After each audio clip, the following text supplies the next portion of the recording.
हमने पिछले खंड में देखा कि कैसे नायक की चुप्पी में प्रेम है, नैतिकता है और सबसे बड़ी बात वह सम्मान है, जो किसी की स्वतंत्रता को छूने से पहले हाथ रोक लेता है।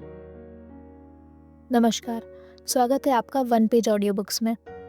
दीवार में एक खिड़की रहती थी कि भाग 10 में हम देखेंगे कि ये दीवार में एक खिड़की रहती थी, ये केवल एक शीर्षक नहीं है, यह उपन्यास का हृदय है।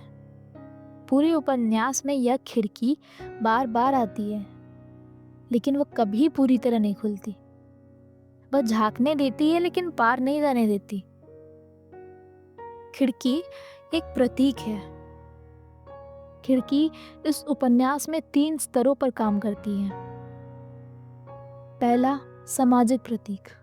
यह खिड़की एक दीवार में छेद नहीं, एक संभावना है।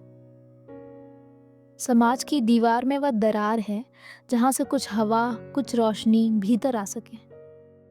वह स्त्री के लिए दुनिया को देखने का एक झरोखा है, लेकिन उस पार लोहे की सलाखें हैं, संस्कार, मर्यादा, परंपरा के रूप में।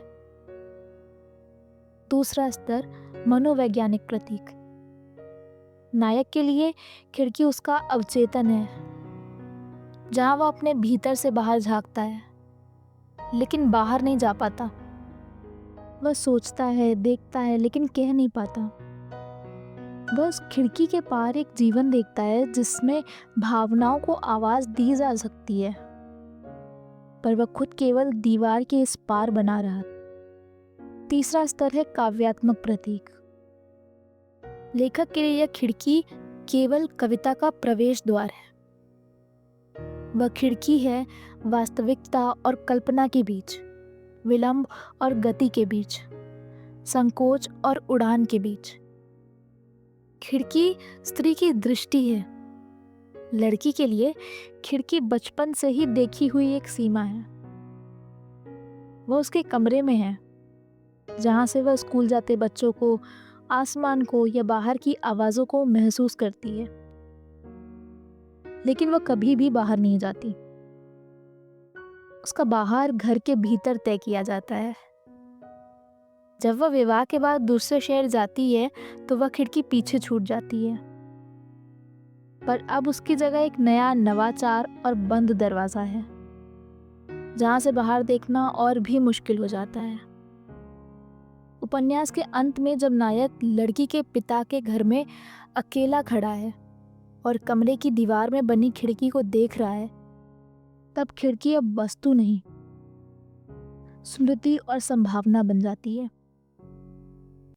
उसे लगता है कि यह खिड़की उस लड़की की तरह है जो थोड़ी खुली थी, थोड़ी बंद, जिसे वह पूरी तरह जान नहीं पाया, लेकिन जिसने उसकी जिंदगी को एक गूढ़ अर्थ दिया। उस क्षण वह जानता है कि खिड़की का होना कभी बाहर जाने के लिए नहीं था, बल्कि भीतर की ओर लौटने का एक माध्यम था। इस उपन्यास का निष्कर्ष है खिड़की के पार। विनोद कुमार शुक्ल जी की यह कृति हमें सिखाती है कि साहित्य का उद्देश्य केवल घटनाएं नहीं है, बल्कि भावनाओं को पकड़ना है। यह उपन्यास न तो कोई प्रेम कथा है, न कोई सामाजिक सुधार आंदोलन। यह एक भीतर की यात्रा है, जहाँ खिड़की केवल वस्तु नहीं, बल्कि एक अंतरात्मा का द्वार है, जो हमें सिखाता है चुप्पी भी भाषा है, कल्पना भी यथार्थ है, और दीवार में खिड़की का होना एक संभावना की आखिरी कविता है।